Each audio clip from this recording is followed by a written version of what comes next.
Bienvenidos a la historia del cataclismo que no solo mató a la mitad de un continente, sino que asesinó a una era, la peste negra. Esta no es una simple crónica de una enfermedad. Es la historia de cómo la biología reescribió la civilización. Imaginen un horror tan absoluto, tan incomprensible que fue capaz de transformar el mapa genético, económico y espiritual de Europa en apenas 5 años. La peste negra que irrumpió en 1347 no fue un mero evento demográfico, fue un parteaguas que derrumbó el andamiaje medieval, forzando un renacimiento cultural y social que irónicamente surgió de la fosa común. Para comprender su magnitud, debemos entender que fue la fuerza más poderosa del siglo XIV, mucho más destructiva que todas las guerras y hambrunas juntas, un enemigo invisible que borró la vida de decenas de millones de personas y que obligó a los supervivientes a construir un mundo nuevo sobre los huesos de sus muertos. Para entender por qué el terror de la peste negra fue tan catastrófico, es imprescindible mirar el mundo que la recibió, el mundo justo antes de 1347. La Europa de ese momento era de muchas maneras una víctima perfecta, superpoblada y agotada. En el siglo XIV, el continente venía de la llamada Alta Edad Media, un periodo que podríamos describir como la luna de miel de Europa. Durante 3 siglos, desde aproximadamente el siglo X hasta el XI, el crecimiento demográfico fue explosivo y sostenido. Los historiadores lo ven como una era dorada de expansión agrícola, gracias a innovaciones tecnológicas relativamente sencillas pero revolucionarias, como el arado pesado de ruedas que permitía roturar tierras más duras. Collarón para caballos que liberaba la garganta del animal permitiéndole tirar mucho más peso que el buey. La producción de alimentos se disparó. Además, se consolidó el sistema de rotación de cultivos trienal que dejaba solo 1/3 de la tierra en barbecho en lugar de la mitad, aumentando la productividad en un 50%. Antes de continuar con esta historia, quiero invitarte a algo muy simple pero muy valioso. Si aún no estás suscrito a este canal, te invito a hacerlo ahora mismo. Aquí no solo contamos historias, aquí viajamos a través del tiempo. Descubrimos los secretos del pasado, las vidas extraordinarias de personajes que marcaron la historia y los misterios que todavía hoy nos hacen reflexionar. Ahora sí, continuemos con la historia. A principios del siglo XIV, ciudades como París y Londres crecieron sin control. Los bosques se talaron para crear nuevas tierras de cultivo, y la vida, aunque dura, parecía seguir un camino ascendente de prosperidad y fe inquebrantable. Esta tremenda explosión de vida y expansión económica, si bien fue un triunfo humano monumental, nos prepara el escenario para la tragedia, ya que esta inmensa población se había vuelto dependiente de una producción agrícola, que estaba a punto de alcanzar sus límites. Sin embargo, esta aparente prosperidad llevaba consigo la semilla de su propia destrucción, y la peste negra no irrumpió en un continente en auge, sino en uno ya al borde del colapso. Esta transición nos lleva a la crisis del siglo XIV, un preludio infernal que preparó el terreno, convirtiendo a Europa en el caldo de cultivo ideal para una pandemia. El primer golpe fue climático. Tras el periodo cálido medieval, el clima se enfrió de forma abrupta e inesperada, dando inicio a lo que los historiadores llaman la pequeña edad de hielo. Este cambio trajo consigo un patrón de lluvias torrenciales y veranos cortos que aniquilaron las cosechas. El resultado fue la aterradora Gran Hambruna de 1315 a 1317. En estos años, el cielo pareció vomitar agua sin parar. Los cultivos se pudrieron en el campo, los precios del grano se dispararon a niveles insostenibles y millones de personas, debilitadas por la desnutrición, sucumbieron a enfermedades. La gente desesperada recurrió a comer semillas, gatos, perros e incluso, en los casos más espantosos, al canibalismo. Este evento no solo mató directamente a una parte significativa de la población, sino que dejó a toda una generación con un sistema inmunológico comprometido, frágil y vulnerable, como si el hambre no fuera suficiente. El siglo XIV también fue testigo del recrudecimiento de las guerras y el aumento de las tensiones sociales. La Guerra de los 100 años entre Inglaterra y Francia, que comenzaría en 1337, no era solo un conflicto entre reyes, sino una pesadilla logística.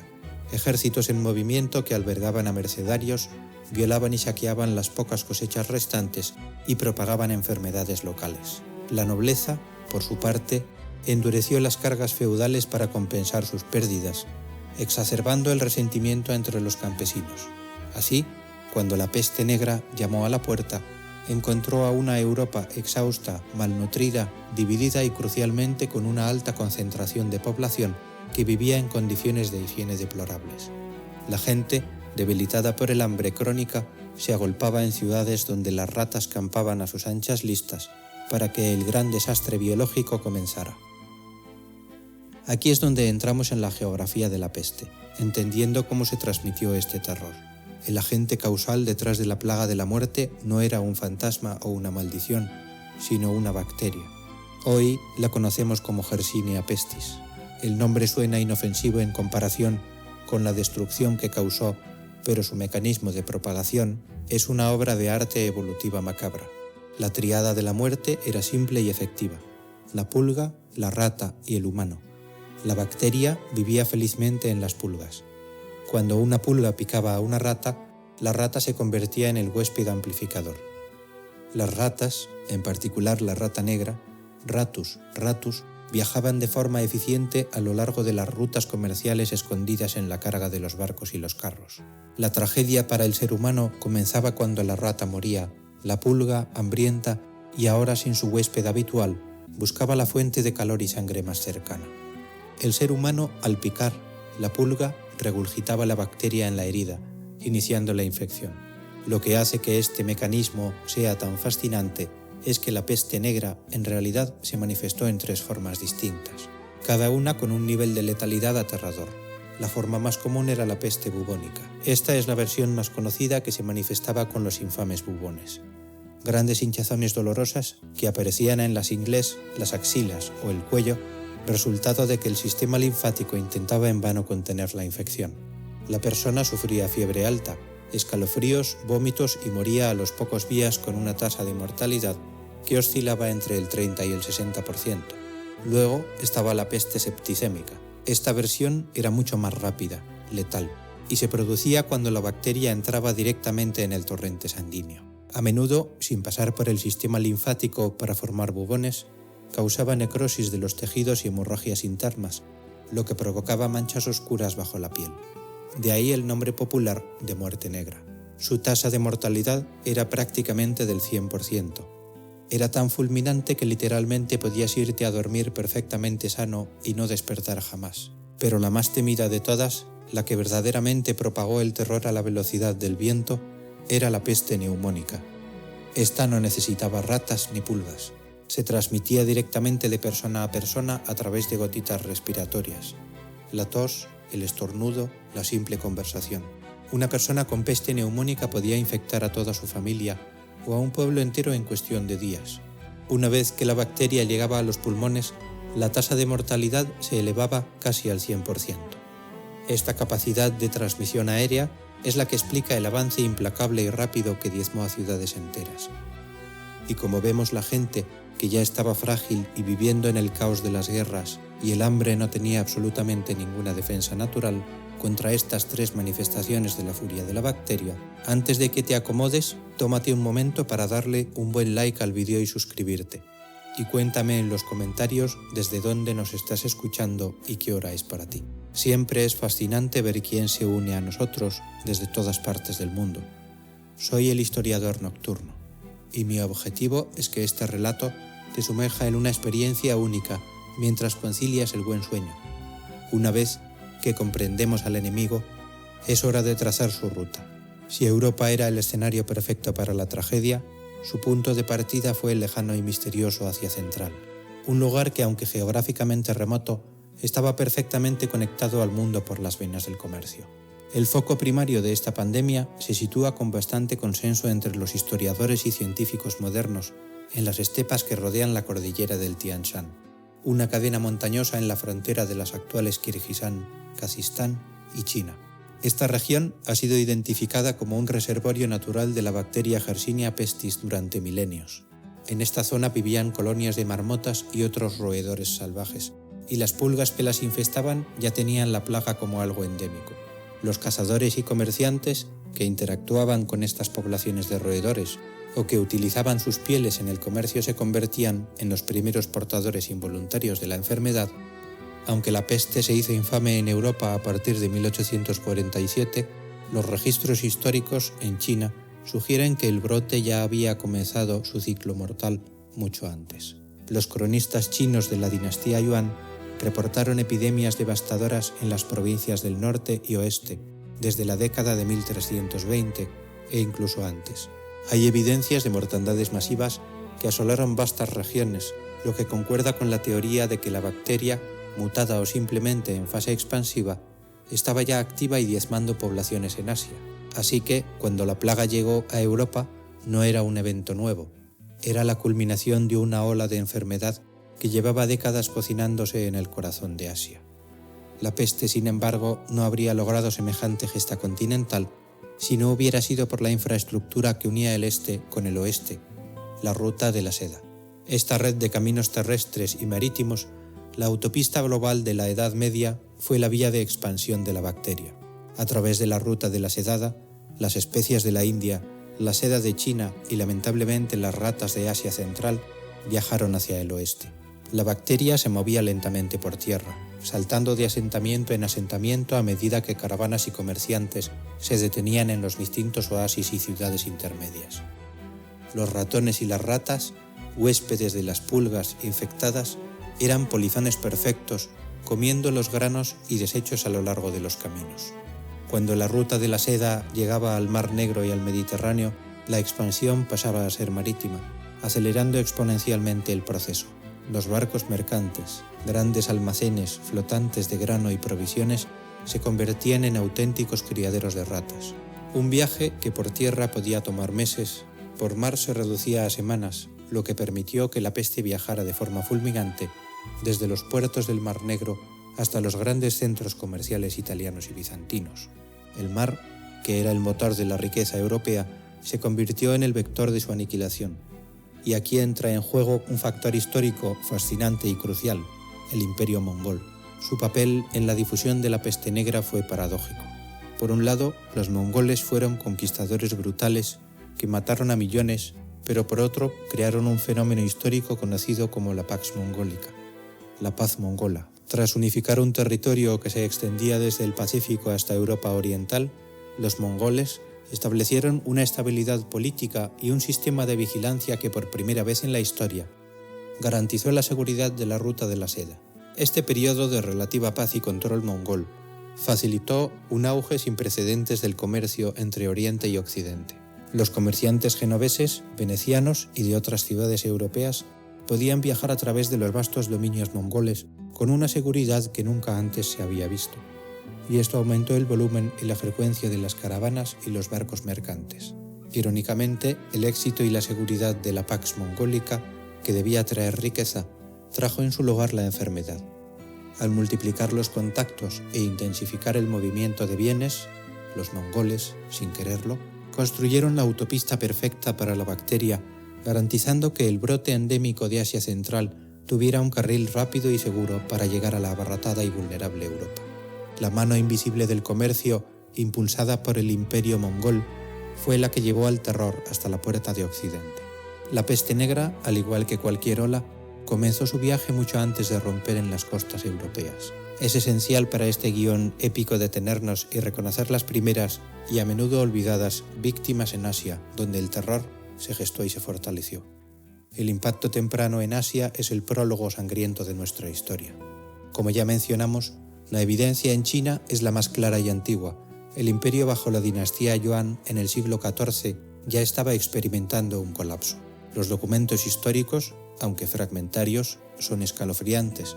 Hablan de registros de grandes mortandades que azotaron el territorio, especialmente en las provincias del interior. Mucho antes de 1347, los cronistas de la época describían aldeas enteras despobladas y el caos social que se desató. Se estima que a lo largo del siglo XIV la población de China se redujo drásticamente, cayendo de quizás 120 millones a menos de 80 millones. Ahora, si bien parte de esta pérdida fue resultado de inundaciones, hambrunas y las guerras de transición dinástica, una porción considerable se atribuye al brote inicial y recurrente de la peste. Para el momento en que la bacteria embarcó hacia Occidente, ya había pasado su fase de prueba en Asia, demostrando su increíble y aterrador potencial destructivo en las poblaciones del este. Al desplazarse la peste por la ruta de la seda, inexorablemente llegó al subcontinente indio y a la vasta región del Medio Oriente. Aquí la evidencia es limitada pero significativa.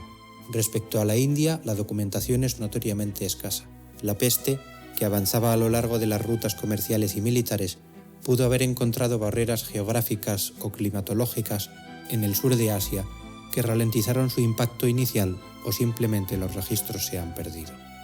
No obstante, esto no significa que la enfermedad la haya evitado.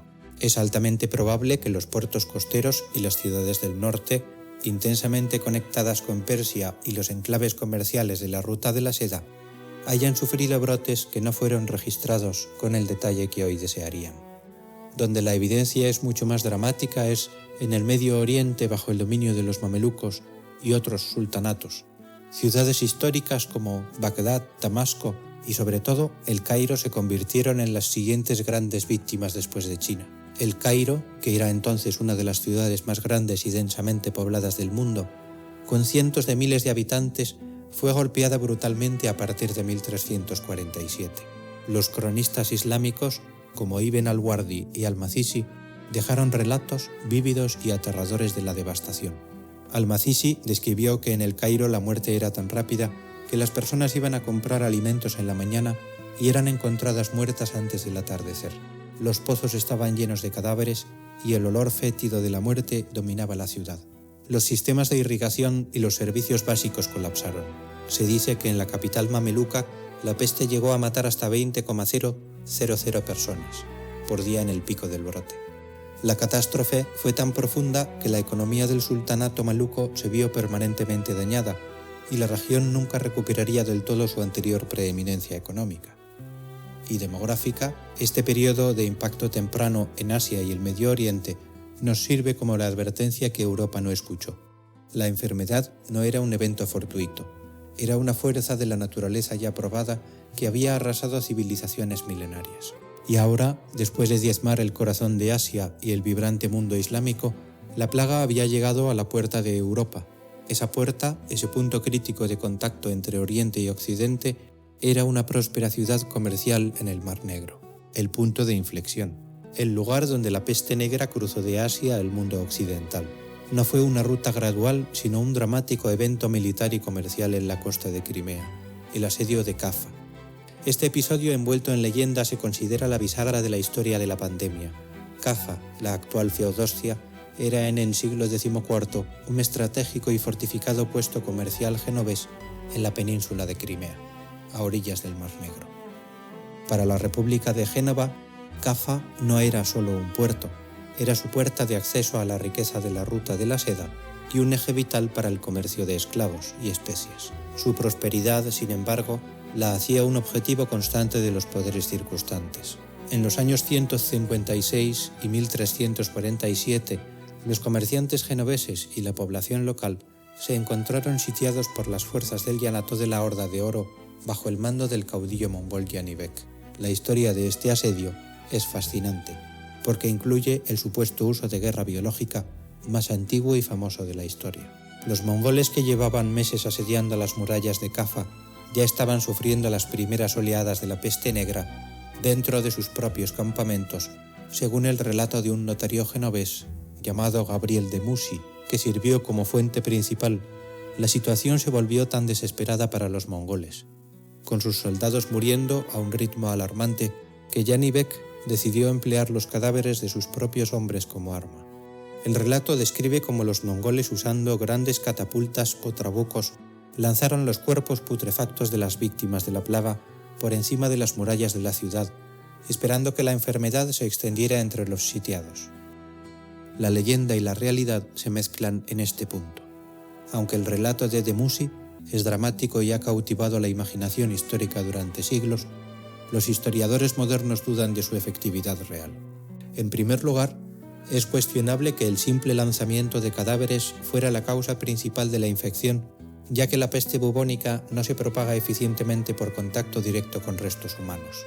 La verdadera causa de la infección dentro de Kaffa fue casi con total seguridad la llegada de las ratas infectadas y sus pulgas que viajaron de los campamentos mongoles en el exterior a la ciudad sitiada, buscando refugio y alimento entre los densamente agrupados defensores y civiles. No obstante, la leyenda cumplió su objetivo final, forzar el fin del asedio. Los habitantes de Kaffa, aterrorizados y diezmados, buscaron la manera de escapar del infierno que se había desatado. Este es el clímax trágico, la fuga de los marineros genoveses. Viendo que la peste ya estaba entre ellos y que la situación militar era insostenible, los pocos mercaderes genoveses que quedaban cargaron sus barcos con las mercancías más valiosas que pudieron rescatar y crucialmente con ellos mismos. Estos barcos mercantes, verdaderas arcas de madera repletas de ratas y pulgas ya infectadas, se hicieron a la mar. Al huir, los marineros llevaron consigo a la peste, convirtiéndose en vectores involuntarios del contagio intercontinental. El plan de Jan y Beck, fuera intencional o no, funcionó. La enfermedad, que era una fuerza imparable para los mongoles en el campo, fue efectivamente enviada a Europa. Los barcos, con la muerte a bordo en forma de ratas, navegaron hacia el Mediterráneo en la vía marítima que los conectaba con las grandes ciudades portuarias de Italia. El terror que había nacido en Asia Central ahora estaba solo semanas de llegar a su destino final, listo para devastar el continente que se consideraba el centro del mundo. Este acto de escape desesperado fue el mecanismo que le dio a la peste negra el salto geográfico que necesitaba para convertirse en una pandemia global. El destino trágico de la peste negra era Europa y el mecanismo de su entrega fue la desesperada fuga de los marineros genoveses, desde Kaffa. Una vez en el mar Mediterráneo, la peste no necesitó más que la red comercial italiana, la más vibrante y extensa del mundo occidental, para desembarcar y expandirse. El salto al Mediterráneo culminó en Sicilia, convirtiendo a Mesina en el primer punto de entrada europeo oficialmente registrado en la historia de la pandemia. Esto ocurrió alrededor de octubre de 1347, cuando los barcos genoveses con sus tripulaciones, ya moribundas y repletas de ratas pestilentes, anclaron en el puerto de Mesina. Los marineros mostraron los signos horribles de la enfermedad, los bubones negros, supurantes y el delirio febril. Aunque los habitantes de Mesina, aterrorizados por el espectáculo de la muerte inmediata, intentaron expulsar a los barcos de su puerto, ya era demasiado tarde. La bacteria, transportada por las pulgas que saltaron de las ratas a la tierra, ya había comenzado su trabajo. La peste se desató con una furia inaudita en la ciudad, obligando a muchos a huir y con ello a extender la infección tierra adentro en la isla. Desde Sicilia, el contagio se propagó a la Italia continental con una velocidad pasmosa, golpeando los centros neurálgicos de la riqueza y el poder. La propagación a Italia fue el inicio del colapso de las ciudades-estado. Las naves infectadas, expulsadas de Mesina o que simplemente seguían sus rutas comerciales habituales, atracaron en los puertos clave Pisa, un centro marítimo crucial, fue alcanzada rápidamente. Luego vino la ironía. Génova, la misma república que había intentado mantener Kaffa y de la que provenían los barcos, se vio castigada con severidad. Y finalmente, Venecia, la reina del Adriático, una ciudad construida sobre el agua y sostenida por el comercio, también cayó. Estas ciudades-estado, que eran la vanguardia del desarrollo económico y el renacimiento incipiente, se convirtieron en trampas mortales. Su densidad poblacional y su sofisticación comercial, que habían sido su mayor fortaleza, se convirtieron en su mayor debilidad. Los sistemas de gobierno, la recaudación de impuestos y la administración de justicia simplemente se desmoronaron. Los muertos se acumulaban tan rápido que era imposible darles un entierro digno. Los funcionarios, los sacerdotes y los médicos morían o huían dejando un vacío de autoridad y un terror generalizado que se alimentaba de la superstición y la desesperación. Para entender la vida dentro de este infierno contamos con una fuente invaluable, la pluma maestra de Giovanni Boccaccio, su obra cumbre. El Decamerón no es solo una colección de cuentos, es quizás la fuente primaria, literaria más vívida y conmovedora sobre la vida en Florencia durante la plaga de 1838 Boccaccio inicia su obra con una descripción inolvidable y detallada de la peste en Florencia. Él relata cómo los enfermos al principio no eran asistidos por nadie, ni siquiera por sus seres queridos. Se disolvieron los lazos sociales más fundamentales. Padres que abandonaban a sus hijos y esposos a sus esposas. El miedo era tan poderoso que nadie se atrevía a tocar a un cuerpo, ni siquiera para enterrarlo, lo que llevó a la creación de fosas comunes masivas, donde los cuerpos eran apilados sin respeto ni ceremonia. Lo más revelador de la descripción de Boccaccio es el retrato de las respuestas psicológicas polarizadas al desastre. Él describe dos grupos principales de sobrevivientes. Por un lado estaban aquellos que abrazaron el ascetismo y el aislamiento, creyendo que podían escapar de la peste viviendo en soledad, comiendo frugalmente y evitando todo contacto humano, convencidos de que la enfermedad era un castigo de Dios. Por otro lado, y quizá el grupo más interesante, estaban aquellos que eligieron el hedonismo desenfrenado. Razonaban que si la muerte podía llegar en cualquier momento, lo mejor era vivir al máximo, beber, festejar y satisfacer todos sus deseos. Ignorando las leyes humanas y divinas, el grupo de 10 jóvenes, 7 mujeres y 3 hombres que huyen de la ciudad hacia una villa en Fiesole para contarse historias durante 10 días, es el marco narrativo de El Decamerón y un poderoso símbolo de esta respuesta hedonista al terror inminente. La descripción de Boccaccio nos muestra cómo el colapso social y la inminencia de la muerte no solo mataron cuerpos, sino también las reglas, costumbres y la moralidad que habían definido la Edad Media. El pánico, la huida y la indiferencia ante el sufrimiento ajeno se convirtieron brevemente en la nueva norma, una prueba espeluznante de cómo una pequeña bacteria puede desmantelar el tejido social de una civilización. Tras el desastre inicial en Italia, la peste negra no se detuvo a contemplar las ruinas. La peste entró por la costa a través de puertos de la Corona de Aragón, como Valencia y Barcelona, que mantenían un intenso comercio con Italia y Sicilia. Los efectos en Barcelona fueron particularmente devastadores. Desde la costa mediterránea, la enfermedad se extendió hacia el interior, afectando a la Corona de Castilla y Portugal. El avance de la peste tuvo un impacto directo y dramático en la cima de la pirámide social.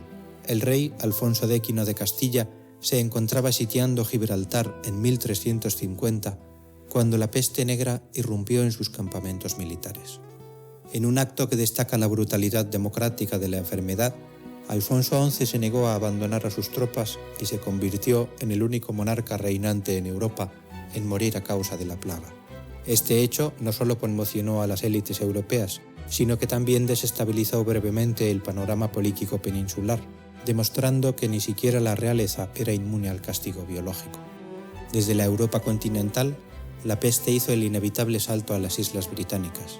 Se cree que los barcos que transportaban grano o lana desde Burdeos o Calaya infectados atracaron en puertos del sur de Inglaterra. Los primeros focos se reportaron en el verano de 1184-8, principalmente en Dorset y la bulliciosa ciudad comercial de Bristol.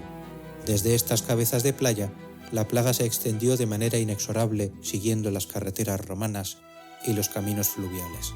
En otoño de 1838, la enfermedad llegó a la capital, la peste llega a Londres, y como en París, la densidad poblacional de la capital inglesa garantizó una masacre. Los entierros en la ciudad se volvieron tan caóticos que se tuvieron que excavar vastas fosas comunes como la que se conoce hoy en el barrio de East Smithfield, donde se estima que fueron enterradas más de 50,000 personas. El cronista Henry Meehan describió cómo en los pueblos y ciudades aledañas se podían ver ovejas y ganado vagando sin pastor y las cosechas pudriéndose en los campos, porque la mano de obra humana simplemente se había esfumado. La peste en menos de un año había recorrido el camino desde el Mediterráneo hasta el Canal de la Mancha, dejando un rastro de muerte que forzaría la reconfiguración completa de la sociedad y la economía, que estaban por venir. Una vez que la peste negra se estableció firmemente en Gran Bretaña y Francia, su destino era, claro, completar la devastación de todo el continente europeo. Los años de 1759 a 1351 marcaron la ola final del primer brote que completó el recorrido geográfico del terror. La enfermedad, viajando por tierra y crucialmente por mar, se dirigió hacia el norte de Europa. El contagio se propagó a los centros textiles y comerciales de Flandes y los Países Bajos áreas densamente pobladas y urbanizadas que sufrieron pérdidas catastróficas. El corazón del problema, sin embargo, fueron las rutas marítimas que unían el Atlántico con el Báltico. La peste fue introducida a Noruega en 1359, probablemente por un barco que llegó al puerto de Bergen, cargado no solo de mercancías, sino de ratas. Se cuenta que una de estas naves llegó con toda su tripulación muerta, flotando como una macabra advertencia. Desde Noruega se extendió a Dinamarca y luego a Suecia. El impacto en las rutas anáticas fue especialmente brutal. La Liga Hanseática era una poderosa confederación de ciudades mercantes alemanas y bálticas que controlaba el comercio del Mar del Norte. Y el Báltico, estas rutas diseñadas para mover riqueza y productos, como la madera, el arenque y la cera, ahora transportaban la muerte. El colapso demográfico resultante interrumpió la cadena de suministro, detuvo la construcción naval y debilitó el poder político y económico de la Liga por décadas. El terror en el norte era tan intenso que incluso las colonias aisladas como Groenlandia e Islandia sintieron el impacto indirecto al cortarse el suministro de alimentos y bienes desde Noruega, aunque la propia plaga tardaría más en llegarles o lo haría en oleadas posteriores. Mientras el norte se sumía en el caos, algunas regiones lograron de manera asombrosa esquivar el golpe más duro, creando excepciones notables en el mapa de la catástrofe. Esto nos lleva a Europa central y oriental, donde países como Alemania, Polonia y Bohemia experimentaron una mortalidad significativamente menor. Y la pregunta es, ¿por qué en Alemania el impacto fue variable? Las ciudades, a lo largo del Rin, que estaban fuertemente conectadas con el comercio occidental, sufrieron mucho. Sin embargo, en el interior y el sur, el daño fue menos concentrado que en Francia o Italia. Pero los casos más intrigantes son Polonia y Bohemia. La actual República Checa, el Reino de Polonia, bajo el rey Casimiro Tero el Grande, es el ejemplo clásico de una zona relativamente ilesa. La principal razón de esta aparente inmunidad radicaba en su geografía económica y social. Polonia era en gran medida un país agrario con una menor densidad de población urbana y menos conexiones directas a las rutas marítimas y terrestres de la Ruta de la Seda y el Mediterráneo, que fueron los principales vectores de propagación. La plaga se movía lentamente en los entornos rurales. Bohemia, y en que particular la capital, Praga, también se salvó en gran medida. Las teorías históricas sugieren varios factores. Primero, su ubicación geográfica, rodeada de montañas, lo que dificultó la entrada de la peste por vía terrestre. Segundo, la tradición popular atribuye el relativo éxito a las medidas de cuarentena y control fronterizo, impuestas por el rey Carlos IV, que habría clausurado las fronteras al primer indicio del peligro, una medida temprana de salud pública sumamente efectiva. Sin embargo, la razón más probable sigue siendo la menor integración comercial y la menor urbanización que caracterizaban a estas regiones en comparación con el occidente. El resultado final de este avance implacable, desde Mesina en 1337 hasta la última esquina de Escandinavia en 1351, fue un saldo de muerte que redefinió la capacidad humana de sufrir. Si estás escuchándome a esta altura del video, espero que ya estés suscrito al canal. Soy el historiador nocturno y mi deseo es tener una comunidad enorme de personas que amamos las noches y el saber, miles de personas de todas partes del mundo conectadas por ese deseo intrínseco de conocer más para poder conocerse más a uno mismo y tener una mejor vida. Siempre lo digo y lo recalco. Saber la historia es fundamental para no repetir los errores del pasado, y por eso quiero que te tomes unos segundos para poder suscribirte y compartir este video con tu amigo fanático del conocimiento. Ni hablar si de tu generoso espíritu surge la motivación para brindar un supergracias a este humilde servidor. De todas formas, el agradecimiento de mi parte ya por el simple hecho de estar compartiendo este momento es infinito. Ahora sí, sigamos con el relato. Las cifras y mortalidad de la peste negra han sido objeto de intenso debate historiográfico durante siglos. Determinar el número exacto es por supuesto imposible dada la falta de censos fiables de la época, pero el consenso moderno pinta un panorama desolador. Hoy las estimaciones más aceptadas sugieren que la peste mató a un porcentaje de población que oscila entre un 30 y un 60% de los habitantes. De Europa, en términos de personas, esto se traduce en que de una población europea, prepeste de aproximadamente 75 millones, murieron entre 25 y 50 millones de personas en Europa en tan solo 4 años. La famosa frase de que 1/3 de la población murió es en realidad una subestimación optimista. En muchas ciudades y regiones la mortalidad alcanzó el 50,60 o incluso 70%. El impacto no fue uniforme. Las áreas rurales sufrieron menos que las ciudades. Los pobres y hacinados morían más que los ricos y aislados, y los clérigos y médicos que atendían a los enfermos experimentaron tasas de mortalidad de hasta el 45%. Un sacrificio que irónicamente diezmó las instituciones, de ayuda en el momento que más se las necesitaba. Este nivel de mortalidad masiva no tiene paralelo en la historia europea moderna hasta las guerras mundiales. La peste no fue una simple crisis, fue un evento de extinción parcial. Este número abrumador de muertos nos recuerda la fragilidad de una sociedad que, a pesar de sus castillos y su fe, fue barrida por un enemigo microscópico. La única conclusión viable que podemos sacar es que al finalizar el primer brote, el mapa de Europa era irreconocible, y el paisaje social y económico estaba listo para una transformación violenta e irreversible. El horror de la peste negra se hizo físico y tangible a través de sus espantosos síntomas, y la incapacidad de la ciencia de la época para comprender o detener solo magnificó el terror. Cuando la Yersinia pestis atacaba, la sintomatología era tan violenta como rápida y tan inconfundible que se convirtió en el rostro mismo de la muerte. El signo más famoso y diagnóstico de la peste bubónica eran los bubones. Eran enormes hinchazones dolorosas de los ganglios linfáticos, a menudo del tamaño de un huevo de gallina o una manzana, que aparecían principalmente en las ingles, las axilas o el cuello. Estos bubones se volvían negros, estaban llenos de pus y en ocasiones reventaban. Los historiadores creen que el término muerte negra no se refería inicialmente al color de la piel, sino a estos bubones ennegrecidos. A la par de estos nódulos, la fiebre era intensa y repentina, acompañada de escalofríos severos, dolor de cabeza y agotamiento extremo. Otro signo revelador, particularmente en la forma septicémica, eran las manchas oscuras, o petequiae. Estas manchas necróticas se producían por la coagulación de la sangre debajo de la piel, dejando un color negrico o morado. De ahí proviene el nombre popular, que más tarde se extendió a toda la pandemia. La enfermedad también venía acompañada de vómitos incontrolables, a menudo mezclados con sangre. En el caso de la peste neumónica, los enfermos tosían sangre y sucumbían en menos de 24 horas. Un final rápido que aterrorizaba a los pocos testigos que quedaban. Ante tal espectáculo de horror biológico, los médicos y pensadores medievales estaban completamente indefensos. Su visión del mundo y de la enfermedad no les permitía comprender la existencia de una bacteria invisible. Por eso, la medicina se apoyó en los pilares intelectuales de la antigüedad, que aunque elegantes, eran totalmente inútiles contra la peste. La teoría dominante era la influencia de los miasmas. La palabra miasma significa mala atmósfera o contaminación.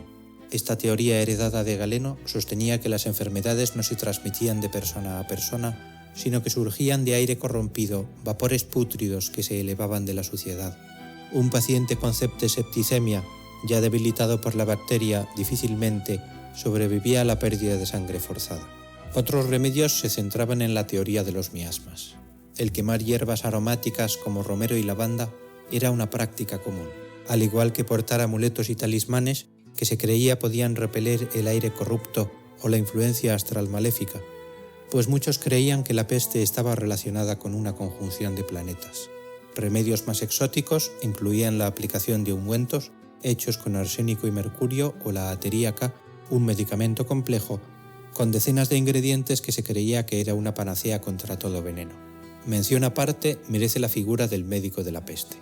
Aunque esta imagen icónica del médico con el traje de cuero y el pico largo es más representativa de los brotes posteriores siglos XVI y XVII. La vestimenta tiene una raíz directa en la teoría de los miasmas. El pico de la máscara se rellenaba con hierbas aromáticas, especias y paja, para que el médico solo respirara el aire purificado al acercarse al paciente. El propósito del médico no era curar, sino a menudo documentar las muertes y asistir en los funerales. Su aparición era la última y más sombría señal de que el paciente y su familia ya no tenían esperanza. El terrible resultado de estos tratamientos era que en lugar de ayudar, los métodos médicos medievales simplemente aceleraron la muerte de quienes podían pagar por ellos. La peste negra se enseñoreó de Europa, triunfando no solo la vida de millones, sino también sobre la ciencia y el conocimiento de la época. El fracaso de la medicina y la incapacidad de la Iglesia y el Estado para detener la plaga no solo costó vidas, sino que destrozó el orden social que había tardado siglos en construirse. En el ámbito civil, los funcionarios de la ciudad, desde los encargados de la justicia hasta los recaudadores de impuestos y los concejales, abandonaron sus puestos. Este vacío de poder llevó al caos legal y administrativo. No había nadie para registrar testamentos, hacer cumplir contratos o, más crucialmente, organizar el manejo de los cadáveres y la alimentación de los sobrevivientes. El pánico se apoderó de las calles y, como relató Boccaccio, cada persona se preocupó solo por sí misma. Que el éxodo de las élites de las ciudades al campo solo sirvió para propagar la enfermedad y confirmar a los supervivientes que en el momento de la verdad las estructuras que daban orden a sus vidas se habían disuelto como humo. Con el abandono de los líderes espirituales y la creencia generalizada de que la peste era un castigo divino por los pecados de la humanidad, surgieron movimientos de piedad extrema y masiva. Los movimientos de flagelantes fueron la expresión más dramática de esta desesperación. Milevy, surgidos inicialmente en Alemania, estos grupos de penitentes, compuestos por hombres y mujeres, viajaban de pueblo en pueblo azotándose brutalmente en público, con látigos terminados en puntas de metal o nudos. Creían que al infligirse un dolor extremo y realizar una penitencia extrema, podrían apaciguar la ira de Dios y salvar a la humanidad de la plaga. Los flagelantes se volvieron extremadamente populares en la Europa central y del norte, atrayendo a miles de seguidores. Sin embargo, su presencia era una fuente de desorden y, de manera irónica, de contagio. Sus procesiones masivas facilitaban la propagación de la peste neumónica. Además, su fervor religioso se mezclaba con el fanatismo. Empezaron a predicar que el clero era corrupto e inútil, socavando la autoridad de la Iglesia. Peor aún, sus sermones a menudo se dirigían a la búsqueda de chivos expiatorios, lo que los convirtió en instigadores de la persecución de los judíos en las ciudades que visitaban, acusándolos de ser los culpables de la peste. La situación se volvió tan peligrosa que el Papa, Clemente VI, en Aviñón tuvo que condenar formalmente el movimiento en 1349, ordenando a los gobernantes civiles y eclesiásticos que lo suprimieran por la fuerza. Quizás la respuesta cultural más perdurable e icónica al miedo fue el surgimiento de un nuevo género artístico y literario, la danza macabra. Danse macabre. Este fenómeno de los caballeros de la muerte representa visualmente la universalidad de la muerte. En un mundo donde la jerarquía social definía la vida, la peste negra fue el gran igualador. La muerte no hacía distinciones entre el papa, el emperador, el mendigo o el campesino. La danza macabra se convirtió en un tema popular en murales de cementerios y manuscritos, iluminados. Típicamente muestra una procesión de figuras esqueléticas o descarnadas los caballeros de la muerte, guiando a personas de todas las clases sociales, reyes, damas, clérigos, artesanos, hacia la tumba. El mensaje era ineludible. La riqueza, el poder y la piedad terrenal no ofrecían inmunidad. La muerte, en su forma esquelética, se convirtió en una entidad activa, una gente que venía a cobrar lo suyo sin importar los títulos. O el estatus, este arte sombrío, junto con el aumento de los temas de Memento Mori, recuerda que morirás, saturó la cultura europea. La peste había matado la creencia optimista y el joie de vivre de la Alta Edad Media. Ahora la vida se veía a través de la lente de la fragilidad y la inminencia del fin, una profunda transformación de la psique colectiva que alteró la forma en que los europeos percibían el tiempo, la fe y el significado de la existencia. La peste negra había impuesto una nueva verdad fundamental. La muerte era el único destino común de la humanidad. La reacción religiosa y la persecución que se desataron son fundamentales para entender la transformación de la mentalidad europea, para la sociedad profundamente teocéntrica del siglo XIV. La explicación más lógica y aterradora para la peste negra era una sola, era un acto divino. La peste fue entendida casi universalmente como la peste como castigo divino. La manifestación de la ira de Dios por los pecados de la humanidad. Si el mundo estaba siendo destruido a una escala nunca antes vista, la culpa debía recaer en la maldad y la corrupción de la propia gente. Desde el pecador común hasta el clero corrupto, todos se sintieron responsables. Esta interpretación no era marginal, era la posición oficial de la mayoría de los teólogos y eclesiásticos. Esto explica la proliferación de los movimientos deflagelantes que vimos anteriormente, pues eran la expresión pública y desesperada de la necesidad de penitencia para aplacar esa ira. Los sermones y las oraciones de la época no pedían curación, sino perdón, porque se asumía que la enfermedad era meramente el instrumento de una justicia divina ineludible. La institución más poderosa de Europa, la Iglesia, no solo se enfrentó a una crisis de interpretación, sino a una crisis logística y de personal. El clero muere en grandes números por la misma razón que los médicos. Su deber les obligaba a estar al lado de los enfermos y los moribundos. Los sacerdotes, monjes y monjas, al administrar los últimos sacramentos y cuidar a los afectados, sufrieron tasas de mortalidad catastróficas. En algunos monasterios, la población de monjes se redujo a la mitad o más. Esta pérdida de personal altamente educado y dedicado fue un golpe doble. No solo se perdió a los líderes espirituales, sino que se diezmó la clase intelectual que custodiaba el conocimiento y la educación. Para llenar este vacío, la Iglesia se vio obligada a ordenar a hombres menos preparados y menos piadosos. Clemente VI y sus medidas reflejan una mezcla de superstición y pragmatismo. Por un lado, siguió los consejos médicos para su supervivencia personal. Por otro lado, actuó con una notable racionalidad política. Emitió bulas que, si bien reconocían la peste como un juicio divino, intentaron moderar las reacciones extremas de la población. Más importante aún, fue uno de los pocos líderes en Europa que se opuso firmemente a la persecución desenfrenada de los judíos, declarando que estaban muriendo a causa de la plaga, al igual que los cristianos, y trató de ofrecer protección a las comunidades atacadas. Su condena explícita a los flagelantes también ayudó a contener el caos social. Ante el fracaso de las instituciones y la percepción de que la Iglesia terrenal no podía ofrecer respuestas efectivas, la espiritualidad experimentó un cambio profundo. Se produjo un aumento del misticismo y la devoción individual. Si la intercepción del sacerdote, moribundo o huido, era imposible, la gente buscó una relación más directa y personal. Con Dios, el misticismo, que enfatiza una conexión íntima y no mediada con lo divino, floreció. Figuras místicas y movimientos que promovían la oración contemplativa y la lectura personal de textos religiosos ganaron popularidad. Esta nueva espiritualidad también se manifestó en la devoción a santos específicos, que se creía que tenían poder contra la peste, como San Sebastián, a quien se rezaba porque había sobrevivido a ser aeteado. Las flechas divinas eran consideradas el origen de la peste, y San Roque, un peregrino que había contraído la plaga, pero había logrado recuperarse. Este cambio fundamental de una fe pública y comunal a una fe más íntima y subjetiva es uno de los legados espirituales más importantes de la peste.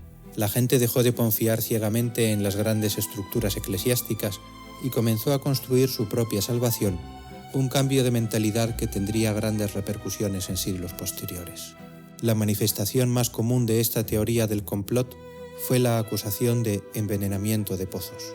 Se creía que ciertos grupos, motivados por la malicia o la codicia, estaban esparciendo venenos letales en las fuentes de agua y los pozos de las ciudades para matar a la población cristiana. En una sociedad donde la gente dependía de pozos y fuentes públicas para beber, la idea de que estos vitales recursos estuvieran envenenados desató un pánico de masa incontrolable. La lógica detrás de esta creencia era simple. Si Dios nos está castigando y el castigo es a través de un aire corrupto miasma, ¿quién se beneficia o quién está usando ese veneno para agravar la situación? La respuesta del pánico fue inmediata y trágica. Los judíos, la comunidad judía europea, ya vivía en la periferia de la sociedad marginada y estigmatizada. La peste negra se convirtió en el pretexto perfecto para una persecución de los judíos, que se intensificó en una serie brutal de pogromos en Europa. La acusación se centró en varias justificaciones falaces, prejuicio económico. Los judíos a menudo se dedicaban a la usura préstamos con interés, una práctica prohibida a los cristianos, lo que les generaba riqueza y resentimiento popular, haciéndolos un blanco fácil. Aislamiento. Debido a la segregación social, las comunidades judías tendían a tener mejores prácticas de higiene y a menudo vivían en ghetos menos hacinados que el resto de los barrios populares cristianos, lo que al principio pudo haber resultado en una tasa de infección ligeramente menor. Esto, irónicamente, se interpretó no como un resultado de la higiene, sino como prueba de su inocencia o, peor aún, de su conspiración. Una vez desatada la histeria, las autoridades o la multitud buscaron una prueba de la conspiración. Esta prueba se obtuvo de la manera más cruel. Falsas confesiones obtenidas bajo tortura, bajo el peso de los métodos de tortura medievales. Muchas personas judías y algunas veces pobres o extranjeros confesaron haber envenenado los pozos con polvos hechos de hierbas, excrementos y el cuerpo de los muertos. Estas confesiones, aunque obviamente obtenidas por la fuerza, eran consideradas prueba suficiente por la turba enfurecida. Y por muchas autoridades locales, la difusión de estas confesiones condujo a una explosión de violencia que se extendió desde el Rin hasta el Báltico. La masacre más notoria ocurrió en Estrasburgo, en febrero de 1349.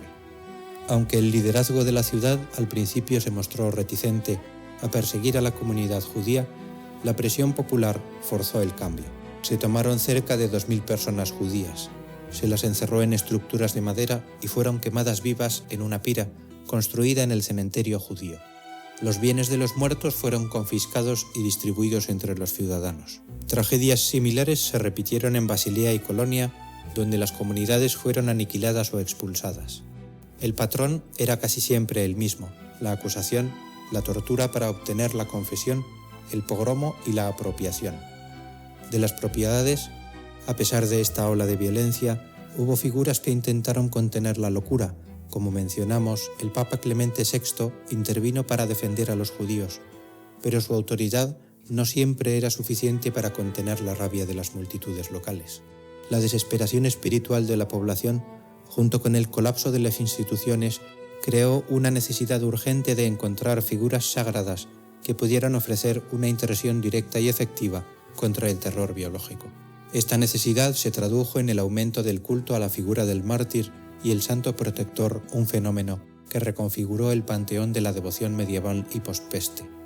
El santo que experimentó el auge más significativo de culto durante la peste negra fue San Sebastián. Su popularidad se disparó porque su historia se conectaba directamente con la percepción de la enfermedad como un castigo divino. En la iconografía medieval, las epidemias eran a menudo representadas como flechas lanzadas por un dios airado o por seres demoníacos. San Sebastián era un mártir romano, un centurión que por convertirse al cristianismo fue condenado a morir asaeteado. La imaginería mostraba a San Sebastián atado a un poste, con su cuerpo atravesado por múltiples flechas, pero aún vivo. La gente, al ver las flechas divinas como la causa de la peste, lo veneraba por dos razones poderosas. Primero, porque había sobrevivido a un ataque de flechas comparable a la plaga, y segundo, se creía que al ya haber recibido las flechas, poseía la capacidad de interceder ante Dios para detener el flujo de estos dardos infecciosos. Así, la fe en San Sebastián se convirtió en un acto de protección y su imagen pasó a decorar miles de iglesias y casas como un poderoso talismán contra la muerte. De igual importancia fue el culto a San Roque, un santo que se convirtió en el patrono de los peregrinos y de los enfermos. La historia de San Roque era más cercana y palpable para los sufrimientos de la época. Se cuenta que Roque era un noble francés del siglo XI que durante una peregrinación a Italia se encontró con una epidemia de peste. En lugar de huir, dedicó su vida a cuidar a los enfermos y a marcar con una cruz la ropa de aquellos que no estaban infectados para evitar contagios, una primitiva forma de triag. Finalmente, él mismo contrajo la enfermedad y al aislarse en el bosque para no contagiar a nadie fue alimentado por un perro que le llevaba pan y le lamía las heridas, logrando así su recuperación.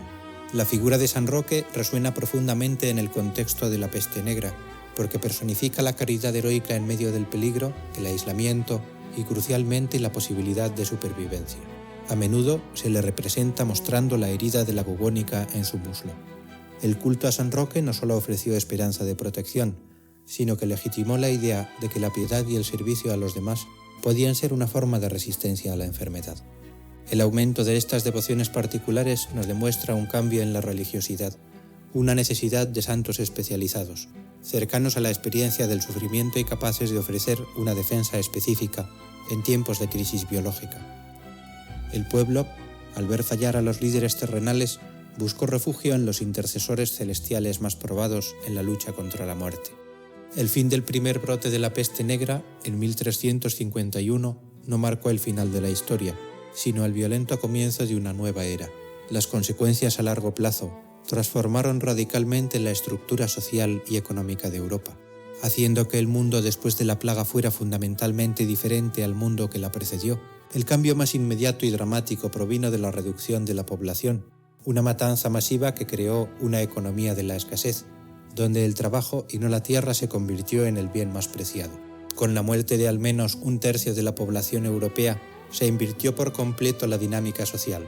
Antes de 1747, Europa estaba superpoblada y la relación tierra-trabajo estaba fuertemente sesgada, a favor de los terratenientes. Había demasiados campesinos compitiendo por poca tierra y pocos salarios, pero, después de la peste, de repente la situación se invirtió. Había una inmensa cantidad de tierra disponible, miles de aldeas abandonadas y campos ociosos, y una escasez crítica de mano de obra. Esta inversión demográfica se convirtió en el motor del cambio social más importante, del final de la Edad Media. Esta escasez de personas para trabajar los campos fue el clavo final en el ataúd. La crisis del feudalismo fue inevitable porque el poder económico se desplazó del señor al siervo. La base del feudalismo era el control de la tierra y la servidumbre. Los señores feudales dependían de que los campesinos estuvieran atados a la tierra y obligados a pagar rentas y prestar servicios gratuitos. De repente, con tantos campesinos muertos, aquellos que sobrevivieron se dieron cuenta de su nuevo y enorme valor. Se produjo una escasez de mano de obra tan severa que los trabajadores podían por primera vez negociar. Los terratenientes se vieron obligados a competir por los pocos campesinos y trabajadores disponibles, y la única forma de atraerlos era ofrecer mejores condiciones de vida y, sobre todo, un aumento de los salarios. Los salarios reales de los campesinos y artesanos se duplicaron o triplicaron en algunas regiones, lo que mejoró significativamente el nivel de vida de la clase trabajadora que sobrevivió a la catástrofe. La nobleza intentó frenar este cambio. Los reyes y parlamentos emitieron leyes conocidas como estatutos de los trabajadores en lugares como Inglaterra, que intentaban fijar los salarios a los niveles anteriores a la peste.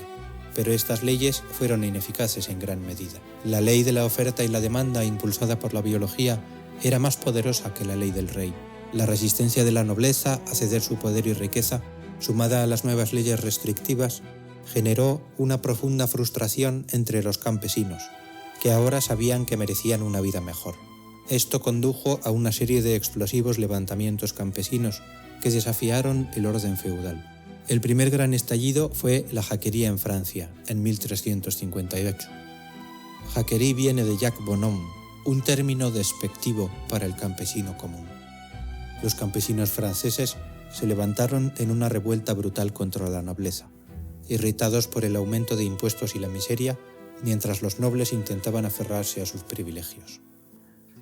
La revuelta fue aplastada con una crueldad igualmente brutal, pero demostró que el campesinado ya no toleraría pasivamente su explotación. El levantamiento más famoso y significativo fue las revueltas de los campesinos en Inglaterra en 1381. Liderada por figuras como Wat Tyler y el predicador radical John Ball, la revuelta fue provocada por un impuesto, decapitación, un intento del gobierno inglés de compensar los ingresos perdidos por la despoblación. Los campesinos marcharon sobre Londres exigiendo el fin de la servidumbre, la reducción de los alquileres y la destitución de los ministros corruptos. Aunque Wat Tyler fue asesinado y la revuelta fue reprimida, el mensaje fue alto y claro. La vieja servidumbre feudal era insostenible. Estos levantamientos, aunque reprimidos militarmente, lograron acelerar el fin gradual de la servidumbre. Los terratenientes, enfrentados a la opción de pagar salarios más altos a campesinos libres o arriesgarse a una revuelta sangrienta, eligieron cada vez más la primera opción. El sistema de prestaciones de trabajo obligatorio fue reemplazado por contratos de arrendamiento y salarios monetarios. La peste, irónicamente, se convirtió en una inmensa fuerza para la libertad y la movilidad social. Mientras los campesinos ganaban poder en el campo, las ciudades experimentaban el ascenso de la clase media. La peste diezmó a la vieja aristocracia urbana, lo que permitió que aquellos que sobrevivieron acumularan rápidamente riqueza y movilidad social. Muchos artesanos y comerciantes de menor rango heredaron negocios, propiedades y capital debido a la muerte de sus maestros o competidores. Con una menor competencia por los recursos y una demanda creciente de sus productos por parte de los campesinos enriquecidos que ahora podían permitirse mejores ropas y herramientas, estos miembros de la burguesía vieron florecer sus negocios. Los artesanos especializados, al ser escasos, podían exigir precios más altos. Los sobrevivientes tenían ahora más dinero para gastar, lo que estimuló la economía urbana de manera inesperada. Este nuevo estrato de gente común, pero rica y móvil, comenzó a desafiar el poder político de la nobleza tradicional en los consejos municipales, sentando las bases para el tipo de sociedad que conduciría al Renacimiento. La peste negra, en esencia, fue la niveladora más grande de la historia, matando al azar y repartiendo la riqueza entre los supervivientes, lo que obligó a Europa a dejar atrás sus rígidas jerarquías medievales. La peste negra no solo reformó el paisaje económico y social de Europa, sino que también dejó una cicatriz profunda en su alma, remodelando la cultura, la educación y curiosamente sembrando las primeras semillas de la salud pública moderna. La muerte masiva de la población intelectual, especialmente del clero y los académicos, tuvo un impacto demoledor en la transmisión del conocimiento, provocando una crisis educativa temporal. El impacto en la educación se sintió de inmediato con el cierre de universidades o la drástica reducción de sus cuerpos estudiantiles y profesorales. Ciudades universitarias como Oxford, Cambridge y sobre todo las italianas Bolonia, Siena, vieron morir a sus maestros y académicos en gran número. La pérdida de estos expertos altamente especializados creó un vacío de conocimiento que no pudo llenarse rápidamente. Los pocos supervivientes a menudo tenían que asumir múltiples roles y la calidad de la enseñanza inevitablemente decayó. Para mantener funcionando el Estado y la Iglesia, hubo una promoción de legos en la administración. Con la aristocracia y el clero educado diezmados, se hizo necesario recurrir a hombres y mujeres en formación clerical o noble para ocupar puestos de notarios, administradores, secretarios y escribanos. Este pragmatismo, forzado por la necesidad, tuvo un efecto liberador a largo plazo. Dio mayor importancia a la alfabetización y la educación secular, promoviendo el uso de las lenguas vernáculas locales en la administración, en lugar del latín académico, facilitando la difusión del conocimiento fuera de los círculos eclesiásticos cerrados. Este movimiento involuntario hacia la secularización y la practicidad del conocimiento fue un paso crucial hacia la mentalidad del Renacimiento. La omnipresencia de la muerte se tradujo en una nueva estética cultural, dominada por la sombría reflexión sobre la fragilidad humana. El arte de la muerte se convirtió en el género artístico dominante, sustituyendo la iconografía religiosa optimista de la Alta Edad Media. El tema de la memento mori, recuerda que morirás, saturó la pintura, la poesía y la filosofía. Era un recordatorio constante de la vanidad de los placeres y las riquezas terrenales. Los artistas representaban la vida humana como un camino hacia la tumba, enfatizando la fealdad de la enfermedad y la corrupción del cuerpo. La manifestación artística más potente fue de nuevo la danza macabra. Danse macabre, que ya hemos mencionado. Si bien ya existían vestigios de esta idea antes de la peste, fue después de 1348 que el tema alcanzó su apogeo. Las representaciones pictóricas de esqueletos o cadáveres bailando con gente de todas las clases sociales, papas, reyes, campesinos, se multiplicaron en murales de cementerios y capillas. Este arte reflejaba la nueva realidad secular. La omnipresencia de la muerte era la única ley universal que quedaba. No se trataba de un juicio final individual, sino de una condena colectiva e indiscriminada, creando una conciencia de finitud que oscureció la cultura europea durante más de un siglo. Paradójicamente, el fracaso absoluto de la medicina medieval ante la peste obligó a las autoridades sobrevivientes a buscar soluciones prácticas basadas en la observación y no en la teoría de los humores. Aquí nacieron los primeros avances en salud pública que buscaban controlar el contagio. El concepto más duradero y fundamental que surgió fue la cuarentena. La palabra tiene su origen en Venecia y otras ciudades italianas, los magistrados venecianos. Observando que los barcos que llegaban de puertos infectados portaban la enfermedad, idearon un periodo de espera Inicialmente este periodo era de 30 días, trentina, pero pronto se extendió a 40 días, o cuarentena en el dialecto veneciano. La introducción del cuarentena en Venecia fue un acto de pragmatismo radical, aislar a las personas y mercancías potencialmente infectadas lejos de la población sana, para romper la cadena de transmisión. Esto demuestra que, aunque no entendían la biología de la Yersinia pestis, entendían el mecanismo de la transmisión a través del contacto. Complementando la cuarentena, se crearon los lazaretos o lazaretos. Estos eran hospitales de aislamiento construidos en islas o en las afueras de las ciudades portuarias, específicamente diseñados para recibir y aislar a los viajeros y enfermos de la peste. El primer lazareto oficial, el Lazaretto Vecchio, se estableció en Venecia en 1423. Estos esfuerzos primitivos, pero pioneros, marcan el inicio de la política sanitaria estatal en Occidente, demostrando que la devastación de la peste negra fue el catalizador para que la humanidad comenzara a desarrollar métodos racionales y basados en aislamiento para gestionar las epidemias, algo que aún hacemos hoy en día. La historia de la peste negra no termina con el cese del brote de 1351. Ese periodo fue meramente el primer acto de una tragedia que se prolongó por siglos. La enfermedad se convirtió en un huéspedado en Europa, creando un patrón de sufrimiento y adaptación conocido como el ciclo de la peste, la recurrencia. La peste negra fue la primera pandemia de una serie de brotes que se repetirían con una regularidad.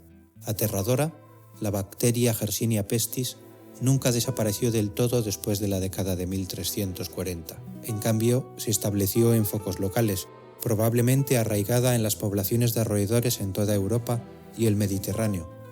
Convirtiéndose en una peste endémica, esto significaba que aproximadamente cada 10 o 15 años, una nueva generación de roedores y humanos, que no poseían inmunidad al haber nacido después del brote anterior, se encontraban con la bacteria y la peste resurgía con menor intensidad geográfica, pero con igual ferocidad local. Estos brotes recurrentes impedían la recuperación demográfica, sostenida de Europa.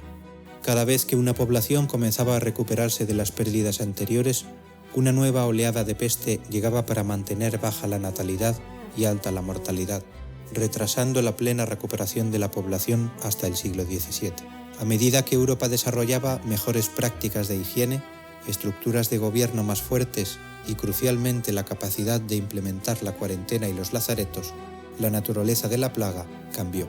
Aunque la enfermedad seguía siendo mortal, su capacidad para arrasar continentes se redujo, volviéndose más un problema urbano. Dos brotes posteriores significativos demuestran el lento proceso de erradicación de la peste del paisaje europeo. El primero es la peste de Londres, que ocurrió entre 1665 y 166. Este brote, que históricamente se considera el último gran brote en Inglaterra, mató a más de 100,000 personas, aproximadamente una cuarta parte de la población de la ciudad. El diario de Samuel Pepys y los relatos de Daniel Defoe son fuentes invaluables para entender el pánico, la huida masiva, de los ricos al campo, las grandes fosas comunes y la colocación de cruces rojas en las puertas de los enfermos, con la inscripción «Señor, ten piedad de nosotros». Sin embargo, a diferencia del siglo XIV, las autoridades de la época aplicaron medidas de salud pública más organizadas. El gran incendio de Londres en 166, que destruyó gran parte de las casas de madera infestadas de ratas en el centro, también se considera un factor involuntario que ayudó a limpiar la ciudad y limitar la propagación a largo plazo. El otro brote final fue la plaga de Marsella entre 1720 y 1721. Este fue el último brote importante de peste en Europa occidental. Se inició con la llegada del barco Gran Santime, que transportaba mercancías y trágicamente la plaga. A pesar de las estrictas leyes de cuarentena vigentes en la Provenza, las autoridades locales, motivadas por la codicia y la necesidad de vender las mercancías del barco, permitieron que se desembarcaran bienes infectados. El resultado fue una plaga que diezmó Marsella y se extendió por la Provenza, matando a cerca de 100,000 personas. En la región, el fracaso de las autoridades, sin embargo, reforzó la necesidad de cuarentena. Después de Marsella, el Mediterráneo implementó medidas sanitarias tan estrictas que la peste prácticamente desapareció de Europa, aunque siguió activa en el Medio Oriente y el norte de África. Estos dos brotes nos recuerdan que la peste no fue un evento único de la Edad Media, sino una amenaza recurrente que cohabitó con Europa.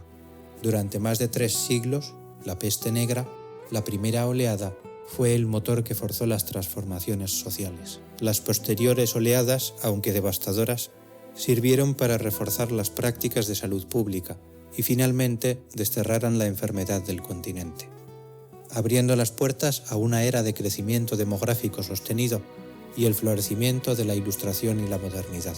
La peste negra dejó un legado tan vasto que incluso hoy en día sigue siendo objeto de intensa investigación y debate. Las reflexiones modernas sobre esta catástrofe se centran en la ciencia y la historia para confirmar o refutar la identidad del asesino biológico.